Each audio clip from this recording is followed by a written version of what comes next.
E hoje nós estamos recebendo aqui a médica neurologista que vem conversar com a gente, a Denise Cury, para que a gente possa entender um pouco mais, né? Porque são vários tipos de tremores e que muitas vezes você não identifica. E é importante a gente falar sobre esse assunto. Denise, estou tão feliz de estar te recebendo aqui para esse bate-papo, né? A gente costuma dizer que não é uma entrevista, é um bate-papo. A gente olha, a gente vê e a gente não imagina. Mas assim, tremor essencial é diferente de outros tipos de tremores? Sim, tremor essencial é uma doença específica. Sim. O tremor, por si só, é um termo que a gente usa para caracterizar movimentos que são rítmicos, oscilatórios. Então, todo mundo conhece tremor. Tremor é um termo bem, amplo, abrangente. Então, quando alguém faz um movimento oscilatório na mão, todo mundo olha e fala, tá tremendo. Então, isso é tremor. Tremor é um termo genérico. Sim. E tremor essencial é uma causa de tremor. É uma causa de tremor. E depende, por exemplo, no caso, o tremor essencial, ele vai mexer com uma parte do corpo ou não? Ele mexe com várias partes do corpo da pessoa? Então, na verdade, o tremor essencial é uma doença que geralmente acomete as mãos, mas pode acometer mãos, braços, cabeça e voz. Então, algumas pessoas tremem, inclusive, a voz. E a gente fica imaginando dois cantores maravilhosos como o Djavan, né? Sim. E Caetano passando por esse problema, né? Por esta doença. Essa doença tem idade? Na verdade, é interessante que o tremor essencial, ele tem um caráter genético muito forte. Então, é um tremor que nós até falamos que é familiar. Nossa. Então, passa de geração em geração. 30% a 70% das pessoas que têm tremor essencial, tem alguém na família que tem esse tremor. Pode acometer desde pacientes mais idosos até pessoas bem jovens. Então, as crianças podem ter tremor essencial e ao longo da vida esse tremor pode piorar. O idoso pode ter tremor essencial. E às vezes a pessoa aprende a conviver com esse tremor ao longo da vida. Então, aquela pessoa que vai colocar água num copo treme um pouquinho, mas não atrapalha em nada a sua funcionalidade. E que ao longo da vida aquilo vai dificultando algumas atividades.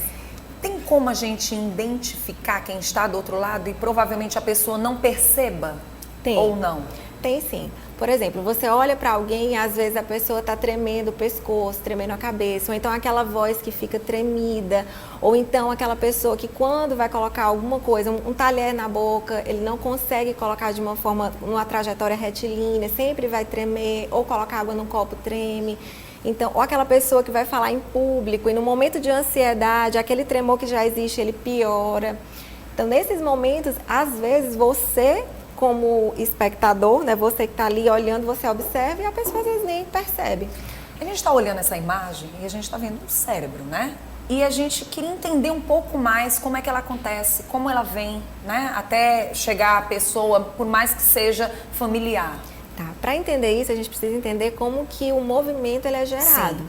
Então, quem manda no movimento é o cérebro. O programa vem do cérebro. Isso de forma voluntária e involuntária. O tremor é involuntário. Sim. Então, a parte do cérebro que manda o programa do movimento, ou seja, que diz, vamos mexer o braço, essa parte ela é calibrada por uma outra região que diz como que você vai mexer. Então, na verdade, apesar do tremor aparecer na mão, na voz, na cabeça, o problema ele está no cérebro, na programação. É como se fosse um calibrador do movimento que fica lá em uma região do cérebro que é responsável por isso. Doutor, existe um tipo de desgaste? Porque assim, Djavan e Caetano Veloso, eles uma vida inteira cantando, uma vida inteira de história. É algo que pode ser identificado antes? Sim, mas isso é interessante porque o tremor essencial é uma condição benigna. Sim. Mas que em alguns momentos as pessoas se adaptam muito bem a ele. Então, a gente só tem indicação de dar remédio ou até mesmo fazer cirurgia, porque existe cirurgia para o tremor essencial, só quando esse tremor de fato incomoda a pessoa. Se não incomodar, você pode viver tranquilamente. E aí vem aquele interesse de saber, fez a cirurgia para? Na verdade, todo o tratamento para o tremor essencial é sintomático. O que significa isso? De pirona para dor, a mesma coisa. Você toma um analgésico para resolver a dor naquele momento. Então, os remédios não mudam a doença, não fazem ela deixar de existir. A mesma coisa da doença de Parkinson. Não faz ela deixar de existir, ela diminui o movimento involuntário no momento em que o tratamento está ativo. Para aquela pessoa que está passando por esse momento, né, que pode parecer que dá para conviver, ela vai ter pode acontecer de derrubar um copo, pode acontecer de uma certa forma vai trazer problemas para a voz, né? Sim. Tem fisioterapia também? Na verdade, a fisioterapia ajuda, a terapia ocupacional ajuda também muito, porque começa a adaptar os instrumentos. Tem umas situações interessantes, alguns pacientes não se incomodam tanto com o tremor, mas em situações em que ficam expostos, porque a ansiedade piora o tremor naquele momento, a gente acaba tendo que tratar. Por exemplo, eu tenho pacientes que vão entrar com o filho no casamento e não querem tremer. Então, naquela situação, o tremor que no dia a dia não incomoda, incomodaria, porque geraria constrangimento. Então, é uma situação que às vezes a gente trata pontualmente. Doutora, eu acho que a gente pode falar que, na verdade, esse tremor incomoda mais os outros do que a si mesma. Depende, em algumas situações. Porque assim, quando a gente está em algumas situações que o outro não nos conhece, né? Sim. E que a gente vai, de repente, fazer uma apresentação, existe às vezes um nervosismo que faz você tremer. No caso desse tremor, é um tremor essencial que é uma doença. E às vezes a pessoa tem essa sensação, porque quando a doutora fala de entrar no casamento e de repente a pessoa não queria tremer, é mais, principalmente incomodado com que o outro, ou talvez essa sensação de se sentir meio que constrangido.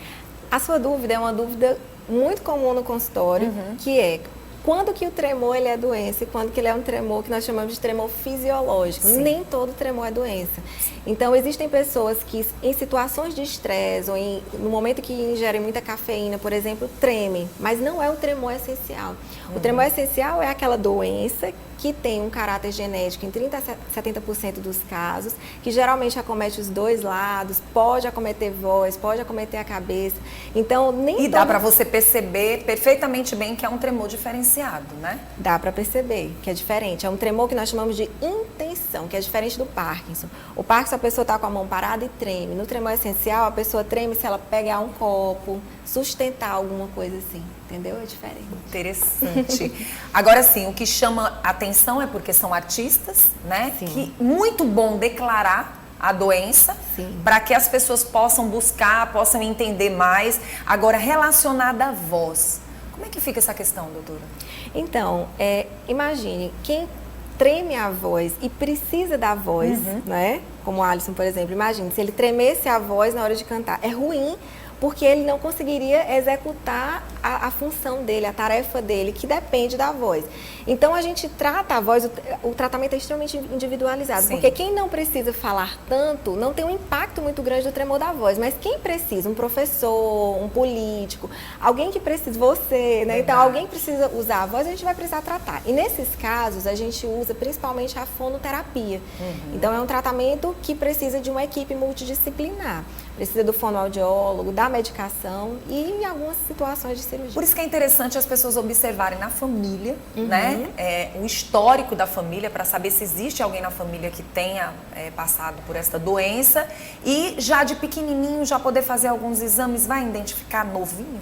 Isso é interessante. O diagnóstico do tremor essencial é clínico. Então, o diagnóstico é feito baseado no exame neurológico. Então, o exame que o neurologista, e aí é importante você ir no médico especialista, no neurologista, que vai examinar e que vai ver aquele padrão de movimento. Agora, existem algumas condições que não são do cérebro, algumas doenças que não são do cérebro, que podem gerar tremor. Por exemplo, hipertireoidismo. Então, toda pessoa que treme faz parte do rol de exames, o exame da função da tireoide, o exame para dosar o cálcio, entendeu? Nossa! Doutora, tem alguma dica, tem mais dicas para a gente passar para quem está em casa, que está assistindo agora, que imagina, olha, eu acho que na minha família tem, na minha casa tem, será que eu tenho? Para a gente informar para quem está em casa? Bom, então eu acho que a dica, né, seria o seguinte, que na verdade a gente precisaria entender que o tremor essencial, ele pode ser tratado. Então, no momento em que eu tremo, eu não preciso sofrer com aquele tremor sem buscar ajuda. Então, se eu tremo, eu não sei se aquele tremor tem um tratamento, um remédio, se ele está impactando na minha vida ou não, mas no momento em que eu me sinto constrangido ou que eu deixo de fazer alguma coisa por conta do tremor, eu posso buscar ajuda e eu tenho tecnologia para tentar solucionar ou pelo menos minimizar esses sintomas. Doutor, o que a gente tem percebido nesses últimos tempos e que tem chamado bastante atenção aqui no programa, cada especialista que a gente traz, né, Lorena? É que o lado emocional está sempre em destaque. Sim. ter a qualidade, né, mental, ter saúde mental se faz necessário. Sim. Parece que a gente tem um alertazinho ali o tempo todo dizendo, viva melhor, né, tenha mais paz, evite conflitos, tente viver dias melhores, porque me parece que tudo gira em torno de uma boa alimentação, de um bom exercício físico e de uma boa saúde mental, né? Essa qualidade de vida, né, global é protetora para o cérebro. E no tremor essencial, especialmente, a ansiedade, os momentos de ansiedade, os picos de ansiedade pioram o sintoma. Então, se você é um paciente que tem tremor essencial, que em vários momentos tem níveis de ansiedade mais não bem controlados, você vai tremer mais. Então, faz parte do tratamento. Inclusive, nós incluímos a terapia no tratamento do tremor essencial. Muito bom. Então, agora vocês já sabem que existe o tremor essencial, que é uma doença e que precisa ser tratada a partir do momento que você descobre clinicamente falando, né? Sim. E vamos começar a ter qualidade de vida todos os dias, né? Não vamos esperar essa tal dessa maturidade chegar, não, que ela comece bem antes em nossas vidas, para que a gente tenha essa sabedoria de viver melhor todos os dias. Eu costumo dizer assim, se eu pudesse voltar ao tempo, acho que eu não teria me desgastado tanto. Sim. E isso serve para quem é jovem. Viva melhor com qualidade, não espere a experiência da vida trazer para você o que a gente está trazendo todo dia, que é informação, né? Conhecimento para você ter uma vida melhor, né? É melhor se calar, muitas vezes até falar, mas ter cuidado para ter dias melhores. Cada eu quero fase agradecer. da vida tem a sua beleza. Verdade. E a gente tem que aproveitar no seu maior potencial. Eu quero agradecer a neurologista Denise Curi, que veio nesta sexta-feira aqui, está com a gente para levar informação até vocês. Não falei que era uma grande especialista. Muito bom ter ficado com você aqui para a gente bater esse papo. E quem quiser mais informações, vai lá no Instagram dela, vai aparecer aí na telinha. E ela também passa aí o Instagram. Reforça. Qual é o Instagram, doutora? Denise Curi Neuro. Tá certo. Muito obrigada pela sua presença. Continua aqui com a gente. Tá.